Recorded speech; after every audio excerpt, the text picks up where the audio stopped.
Two words. Game theory. You know, on games, movies, books, types of media where there's a story going on, a considerable part of them, sometimes plot twists happen. The story directs you to think that one thing is the truth, but suddenly reveal that that is not the case, making you feel, at least when done right, really surprised. Plot twists are great if well made, but of course, not always. And a type of plot twist that has been overused and discussed for a really long time is the dream one. If you don't know exactly what I mean by this, basically you probably already watched a movie that you were really invested in the story, but suddenly on the ending it's revealed that none of it is real, and it was all just a dream or a coma the protagonist was on. And well, a lot of times, most of the time actually, like all the time, that is something pretty dumb. And not only it's easy as fuck and pretty cheap, it's a lot of times anticlimactic and just unnecessary in general. Also, a lot of times when stories don't have this dream plot twist thing actually presented, fans will just make up dream theories, making sense or not, coming up with an interpretation that just doesn't work and kinda ruins the point of the whole thing. And sometimes I wonder, was there ever a dream theory or a dream plot that actually worked,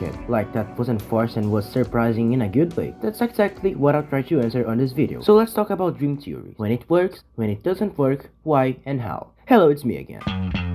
And this time to talk about something different, as always. Before actually diving into this subject, I just want to make a quick warning about my channel. That is, as I addressed it on the video about 2023, on 2024, I'll adopt a style of posting slightly different. Less videos, more time, more quality overall, and a little less edit, just so I don't get burnt out by the end of the year. So now that I warned that, let's go into the true subject of this video. I want to start talking about this kind of dream theory or dream plot when it doesn't work and feels really forced. And I think a great example of that is definitively on the FNAF franchise. So let's first go into it. But before, make sure to leave a like, a comment, and check the other videos I posted on my channel if you like this one. And if you enjoy my channel as a whole, consider subscribing and keeping around. No, seriously, don't just ignore this as a generic YouTuber warning. I'm a beginner channel, and every little kind of help you can give me really makes a difference. So now, let's do this.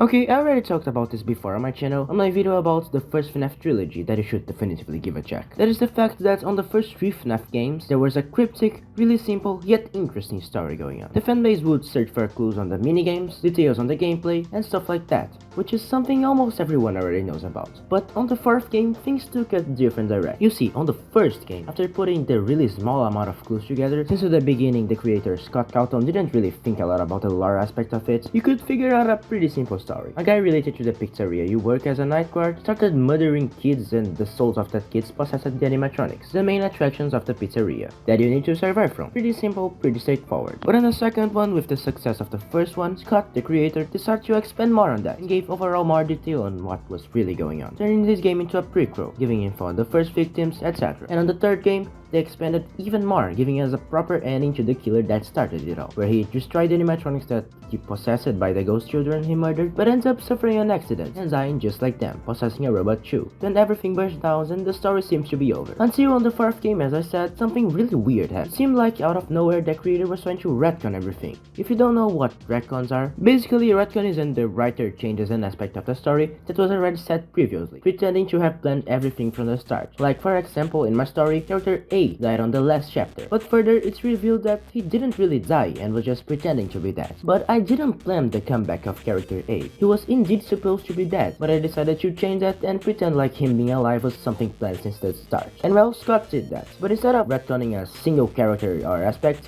which is already something that I find pretty lame, he decided to completely erase the whole story and turn it all into a dream of a stupid kid. On FNAF 4, you play as a kid that is very scared of the pizzeria and its attractions, and on his birthday that occurred on that pizzeria since his father worked there or something like that, his brother decides to bully him and his friends, and places the kid's head in an animatronic's mouth. Obviously not a good idea. An accident happens and the kids enter in a coma. Then the kid simply dreams about the exact same thing that happened on the first 3 games, interpreting everything that happens on the pizzeria in a wrong way, picturing nightmarish versions of the robotic animals he saw, and ending the game in a pretty emotional way. You see, by the way I described it, it doesn't sound that, but the thing is, it was obviously not fucking planned. Even if it was, it would be still bad writing, because there isn't a single clue that hints everything being a dream on the previous games. It was all treated like a timeline of events that actually happened, a story about ghosts and a serial killer, which worked pretty well, but was completely torn apart by a sudden and anticlimactic change. The games indeed looked real, they sounded real, they were treated as real. And when I say real, I obviously mean not being a dream in the FNAF universe. And the creator treated them like that. It was almost like a middle finger to the people that were invested on the story, trying to figure out everything that happened, carefully placing in the pieces. For a story that doesn't even matter since it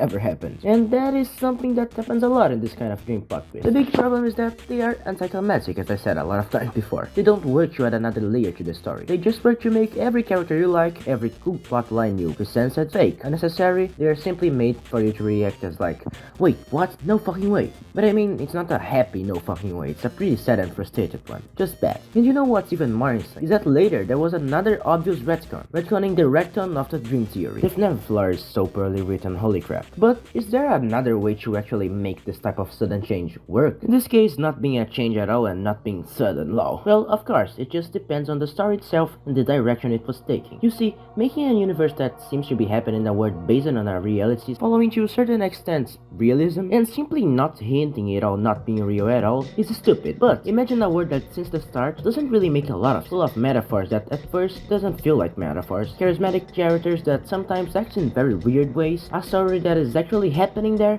but something feels off. Something feels off since from the start. You know, a great example of that, and my absolute favorite game of all time is Off. You see what I did there?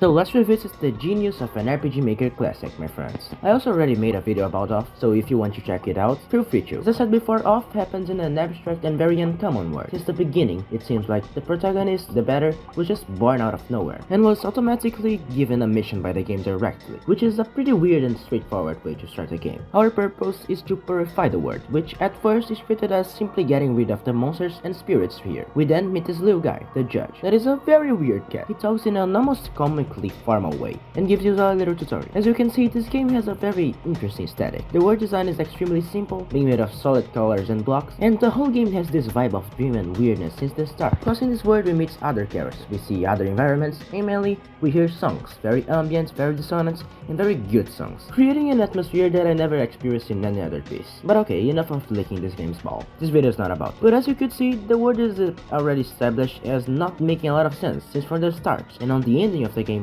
we actually enter an area that feels different from the rest. We see a completely different style of art. The characters we met previously talking to the Better almost as if he's someone else, in a way more friendly way that they didn't before because the Better is kind of an asshole, but still it doesn't matter. The game started as a mission to kill the spirits, but now the Better's mission changed, or actually it remained the same, purifying, but the concept of purifying was not really what it seemed to be. Everything remained the same, we just could see through it, and we can see that very well as soon as he finds his little boy, Ugo, and the Better simply murders him brutally. There's no choice but to kill this kid. So, was the Better mission actually purifying this world or killing everyone on it? And Ugo is a character that already appeared in a couple scenes, so he was introduced since from the start. They had never had an interaction before, but he was already presented at the game. That will be important. Ugo was always shown to be coughing and appearing to be really sick, and now after killing all these people, the Better is in a room with only two things, him and a switch. He's about to turn it off until the judge shows up. He tries to stop him but fails, and the Better turns the switch off. He turns the world off, shuts it down for good. And when you begin piecing all of this together, we can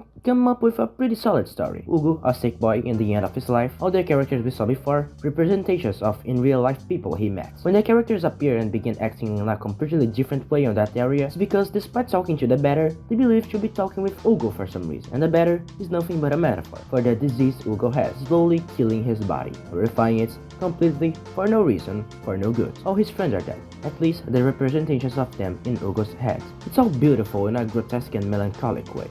And the thing is, it's actually done well. The whole dream thing is done in an incredible way, and it wasn't simply dropped at the end of the game. No, it was never dropped. There are way more of them that I talked about, by the way, so if you feel interested, try checking a more elaborated video exclusively talking about Off so you can understand it better. So if it's not even exactly confirmed, why am I even talking about it? Simply, it's canon, but it's also not canon. One of my favorite things about this theory is that the creator itself, Marty's Ghost, stated that you interpret Off in whatever way you want. If you enjoy believing it was all in Ugo's mind and a metaphor for his life, you can. Or just as a real word and a real story, just in a weird and bizarre universe, you also can. It's your interpretation, and your interpretation is the truth to you. And I gotta say, this is just kinda genius. Off's ending intrigued me in a way that no other game, and it's an example on how to make a dream theory storyline thing. It actually works very well if you view it like this. And that's the thing that differentiates the two games I talked about. So yeah, I think this is pretty much what I have to say about it. If you enjoyed this video, please don't ignore this, but leave a like, a comment, and check the other videos I posted on my channel. If you like this one, I'm pretty sure you enjoy them too. And if you enjoy my channel as a whole, consider subscribing. Now, seriously, as I already said, don't just ignore this as a generic YouTuber warning. I'm a beginner channel, and every little kind of effort you give me really makes a difference. So now, goodbye.